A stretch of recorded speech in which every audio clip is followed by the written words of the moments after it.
I witnessed soldiers who I'd known for years become very moody, withdrawn. He said when he was in Somalia, he had hallucinations. He said they were like bad dreams, terrible, frightening dreams. I would have exceptionally vivid nightmares and uncontrollable nightmares. Nightmares, insomnia, hallucinations. Those might sound like regular fallout from war. But on Canada's most recent military missions abroad, troops say those symptoms came from something else. Here it is, with the military markings on it. Anti-malaria pills called Mefloquine, left over from retired Sergeant Jim Davis's tour of duty in Rwanda. To the soldiers who took part in Somalia and Rwanda, it is an established fact that Mefloquine affects behavior. Period. But Mefloquine is a highly effective drug against the deadly strain of malaria, a disease that kills 2 million people a year around the world.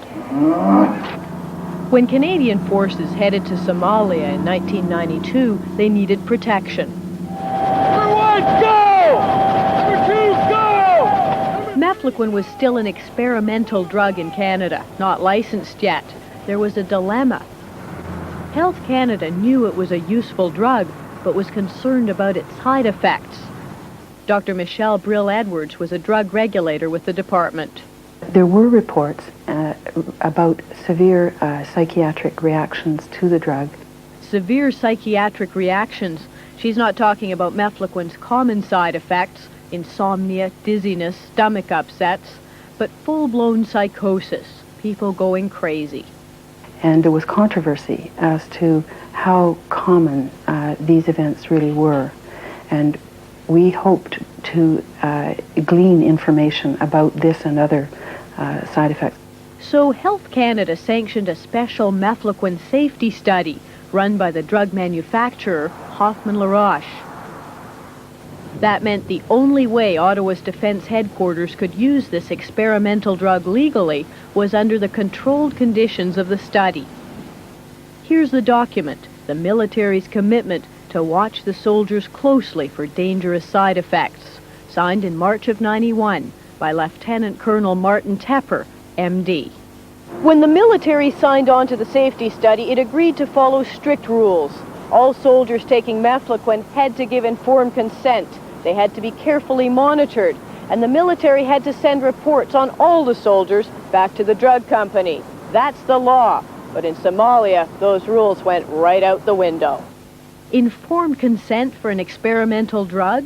The soldiers who went to Somalia never even saw the forms they were supposed to sign. They were ordered to take it.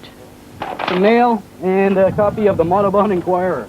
Mefloquine's bizarre side effects became the talk of the camp. The soldiers had names for the days of the week different units took the drug. Freaky Friday, Wacky Wednesday. Corporal Brown. Airborne's now infamous 2 Commando called Mefloquine Day Psycho Tuesday and called their violent dreams Meflomares. And then there are the medical reports from Somalia. Soldiers with intolerable side effects from Mefloquine. Depressed mood and thought disturbance. One soldier evacuated with an organic brain syndrome, possibly related to Mefloquine. And aboard the warship posted in Somalia, Canadian troops reported nightmares. One became paranoid. Another heard voices and talked to himself. The drug manufacturer and Health Canada never heard of these incidents. And how many others had side effects? Who knows? To admit that you had a problem was tantamount to career death. And I will tell you the story of the senior soldier who was one of the few to admit that, yeah, he had a few nightmares and was immediately branded by the psychologist as a danger to himself and to others. On the Somalia mission, other strange things happened. Reports reveal an unusually long list of mishaps, 24 accidental firings. The worst case, a bullet hit Corporal Michael Abel in the head and killed him. Keep in mind, safety study rules said exercise caution if operating machinery requiring mental alertness. By now, the events of March 16, 1993 are all too familiar. Somali teenager Shadena Roan, tortured and beaten to death by men in 2 Commando. Then, a suicide attempt by the ringleader, Master Corporal Clayton Matchey. It happened on Psycho Tuesday, the day that unit took Mefloquine. For the drug regulators back in Ottawa, alarm bells were going off. Soldiers on Mefloquine. Where were the reports from the safety study? Dr. Brill Edwards was worried. So was one of her colleagues. And he said to me, these men were all on Mefloquine. I believe it played a role. And I agreed with him. And suddenly a lot of the bizarre behavior that we were hearing about made more sense. These instructions. Major Barry Armstrong was worried too.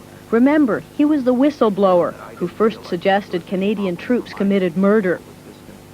It's been 5 years since he prepped for surgery with a pistol on his hip.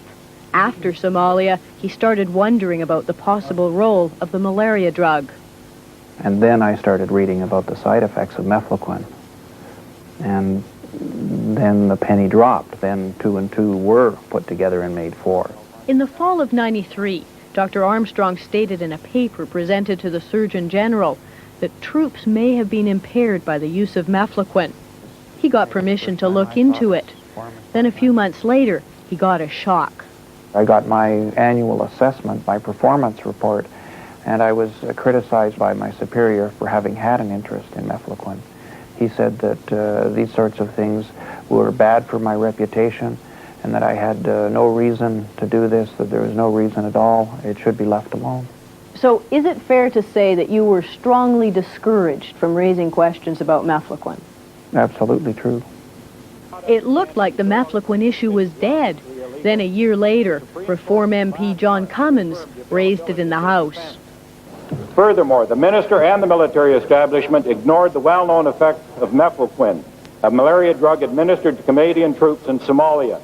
Mefloquine could have precipitated the murder of the prisoner and Master Corporal Matchey's attempted suicide. That started a flurry of letter writing. Health Canada wrote Hoffmann-LaRoche demanding to know within 24 hours crucial information about the military's use of Mefloquine. Next, an urgent fax from Hoffmann-LaRoche to Lieutenant Colonel Martin Tepper, reminding him the military was bound by the safety study while in Somalia.